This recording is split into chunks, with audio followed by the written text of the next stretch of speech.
अस्सलाम वालेकुम नाजरीन, लद्दाख की कहानी लद्दाख की ज़ुबानी में फिर से एक बार आपका वेलकम करते हैं।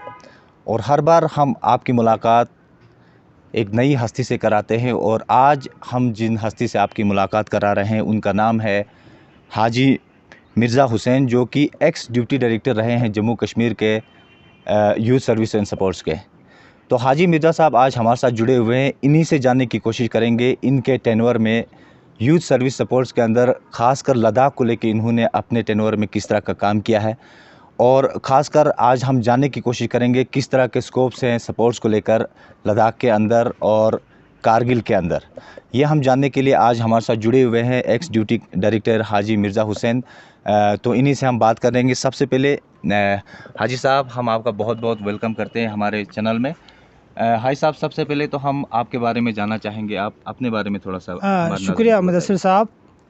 मैं Haji Mirza Hussain Basiyat deputy director youth service and sports JNK में था। मैं तो आज मैं रिटायर होकर 2 साल हो गया।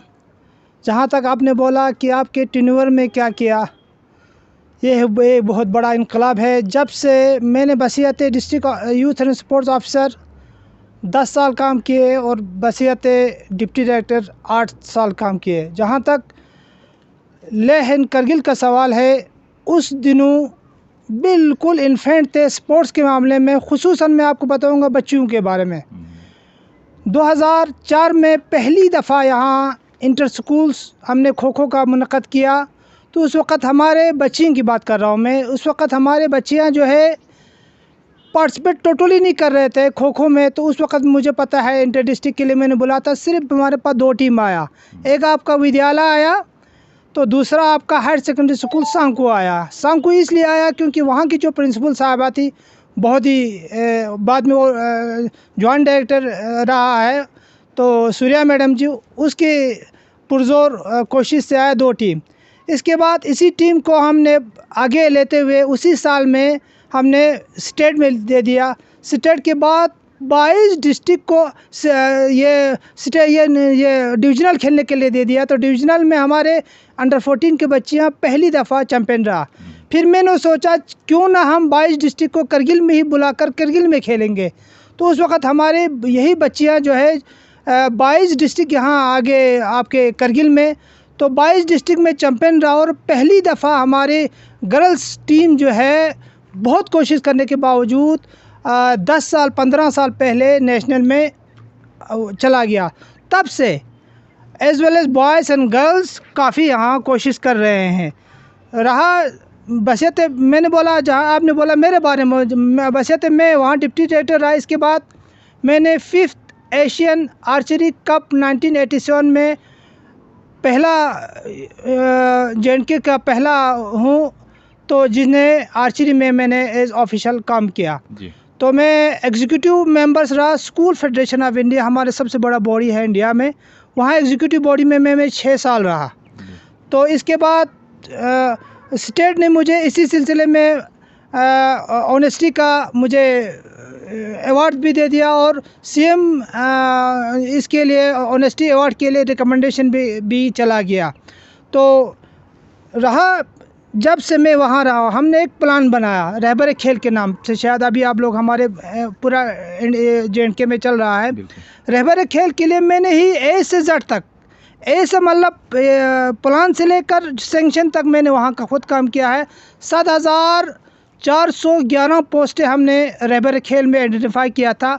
उसमें से हमारे लद्दाख के लिए आपको 85 आ गया, जो भी नामुमकिन था। और हमारे physical education sanction post total ही नहीं था। लेह में PSC ने सिलेक्शन किया था 7 लड़कों को, और करगिल में 8 लड़के सिलेक्शन हो गए थे लेक्चर एंड फिजिकल एजुकेशन, उनको लिए टोटल पोस्ट ही नहीं था।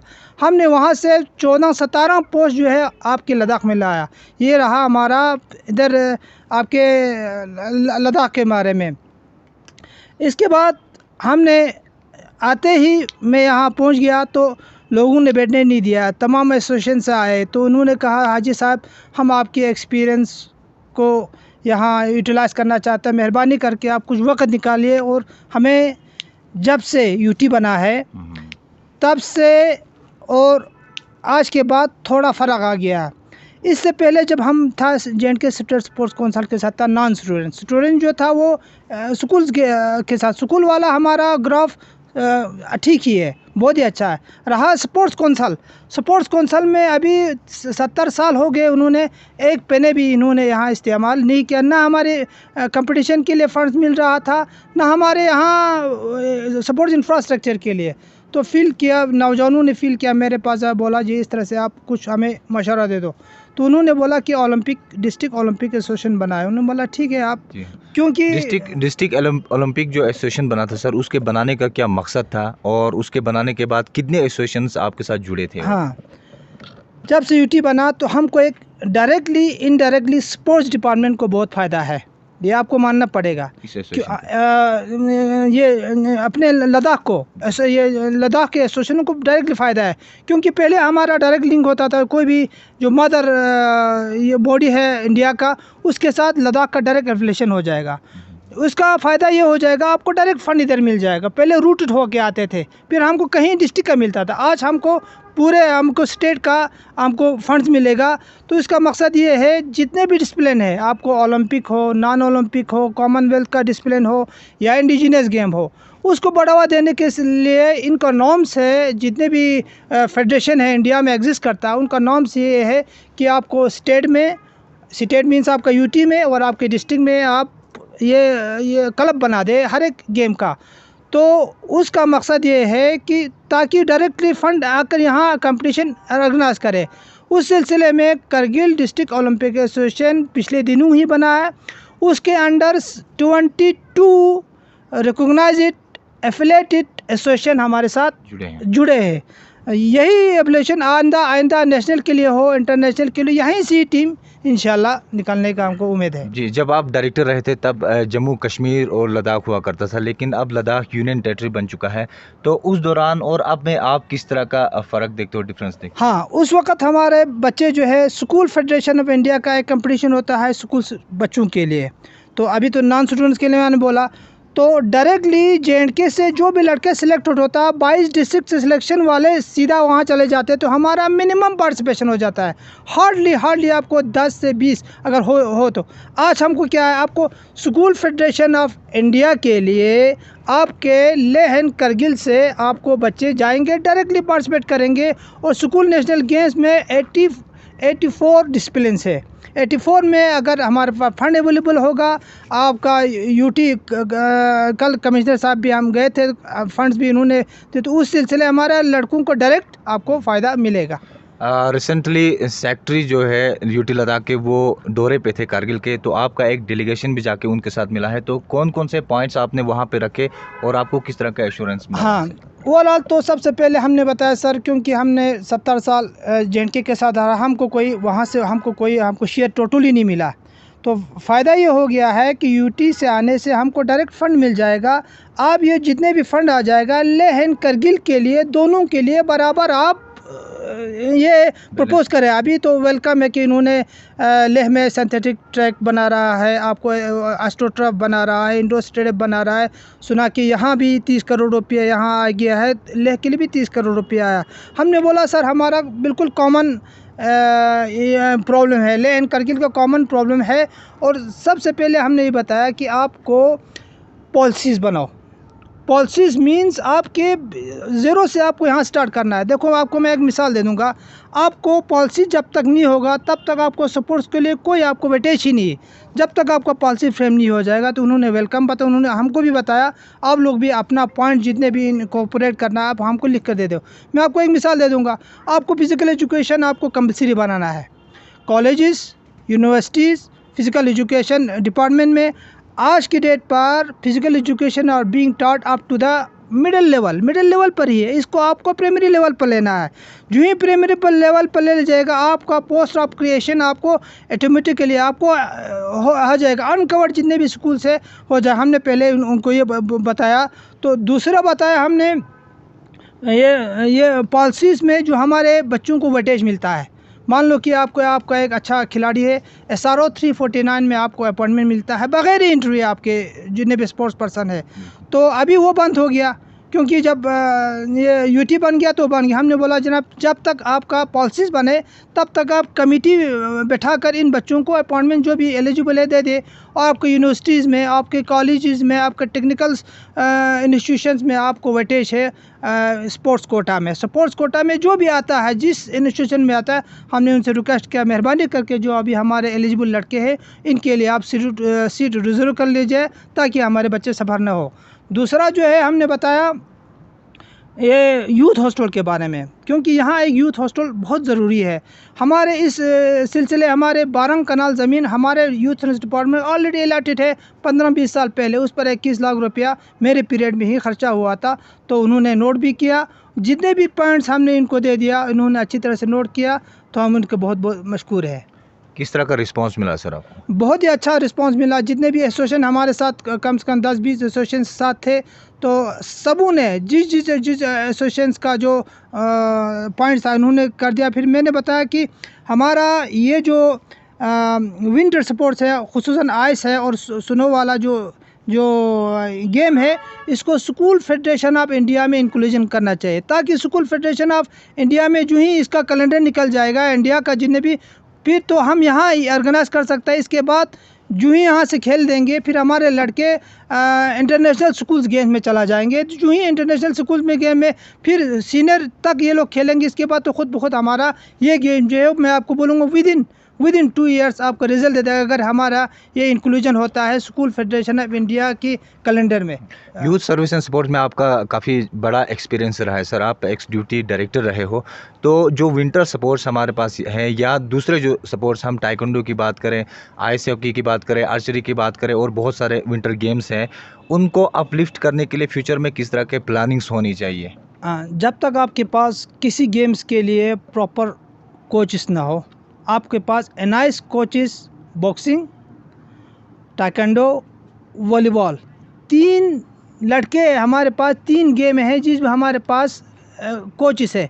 जब तक आपके पास ट्रेन कोचेस न हो और infrastructure up to the mark, इस वक्त जो हमारे पास इंफ्रास्ट्रक्चर है मैं नहीं समझता हूँ कि यह up to the state level हो, बिल्कुल नहीं है। मैं आपको हाँ इंडोर स्टेडियम की बात करता है, अभी इन्होंने प्रपोज करा कि 30 करोड़ रुपये ने आपको पहले बताया, उसमें हो सकता है फैसिलिटेड। और आइस हॉकी का हमारे पास इंफ्रास्ट्रक्चर दोनों डिस्ट्रिक्ट में मतलब ठीक है, अप टू द मार्क है, लेकिन बाकी डिस्प्लों में स्कूलों में हो अप टू द मार्क बिल्कुल नहीं है।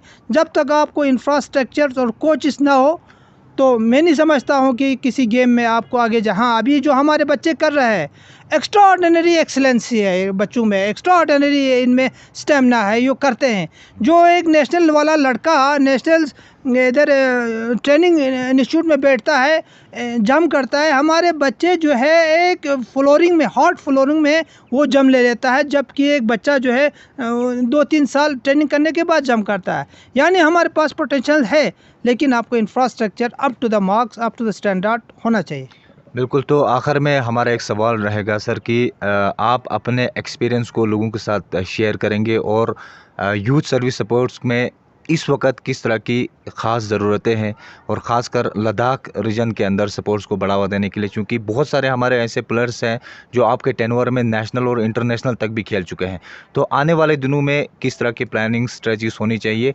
आखिर में अपनी तरफ से एक हाँ, आपको पता है, आपने पहले बोला 84 डिसिप्लिन आपके स्कूल फेडरेशन ऑफ इंडिया में है। अगर आप 84 में चला जाएंगे, 84 डिसिप्लिन में चला जाएगा, आपको मास्टर ऑफ नन ही हो जाएगा।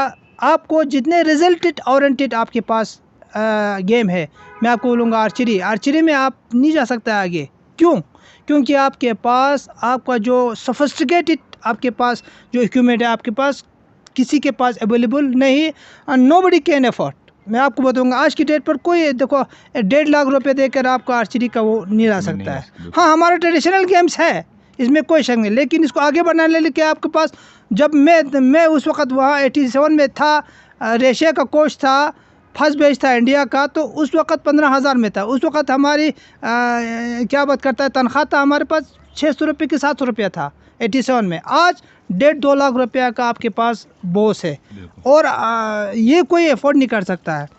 तो रिजल्ट ओरिएंटेड अभी आपका टाइकोंडो में है, बहुत अच्छा आगे जा रहा है, जाओ उसमें बच्चों घुस जाओ। आपको बॉक्सिंग में है, आपके पास कोचेस भी है, साई ने यहाँ कोचिंग सेंटर भी एक्सटेंशन सेंटर्स बना है, आपको फैसिलिटीज़ है। आपको एथलेटिक्स में जाओ, शॉर्ट इसमें ये रनिंग में जाओ, 100 मीटर 200 मीटर में हमारे बच्चे आराम से जा सकते हैं। इसमें ना आपको इक्विपमेंट की ख़ास ज़रूरत है, ना आपको इसमें ज़्यादा इसमें क्योंकि आपकी हाई एल्टीट्यूड सब कुछ इसका फ़ायदा आपको मिलेगा।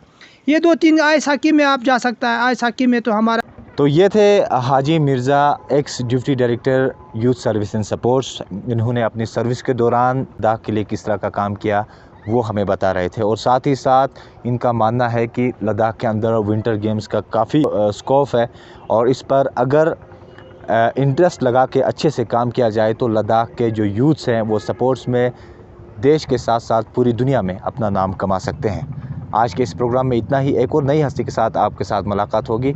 कैमरा लाइन पर मेरे साथ जुड़े हुए असगर अली और मैं हूं आपका मेज़बान मुदस्सिर अहमद।